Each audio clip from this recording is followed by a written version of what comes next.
CPU Asusের gaming PC already MSI motherboard colourful casing deep কুলের liquid cooler water F5 গুলা কিছুক্ষণ পরে কাজ করতে গেলে প্রচুর হিট হয়, এখানে টাচ করা যায় না। এখন স্বাভাবিক আছে, আমি দেখতেছি কোনো প্রবলেম দেখতেছি না। তো এই কাজগুলো আমরা করে থাকি, যেগুলো প্রবলেম হয় প্রবলেমগুলো ফাইন্ড আউট করে থাকি। এই লোক কেসি, তো এটার কাজ করব আমরা এখন। নর্মালে চেক দিছি কোন পার্টস প্রবলেম বা কী আসো বিষয় সেটা দেখতেছি।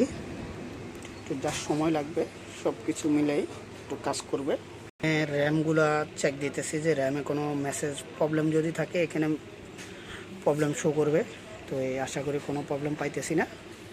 এরকম প্রবলেম হলে করণীয় কি সেটা আমরা পাস চেক করব।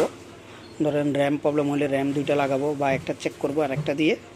আর এই যে কুলার, যেটা প্রসেসরের যে কুলারটা বলা হয়, এটার নিচে একটা প্রসেসর আছে, ডিসপ্লেটা চলতেছে না, এটা একটা সফটওয়্যারের মাধ্যমে পাওয়াইতে হয়, সফটওয়্যার দিয়ে কাজ করতে হয় ডিপ কুলের। আর এখানে আরেকটা আছে, এগুলো এটা প্রবলেম ফাইন্ড আউট করতেছি। ফাইন্ড আউট করার পরে দেখি কি চেঞ্জ করা যায়। অত এটা প্রবলেম হলে কাস্টমারের আমি এটা তো এক্সট্রা একটা কুলার লাগাই দেবো, উনি চালানোর মতন উপযুক্ত করে দিব, নিয়ে চালাবে।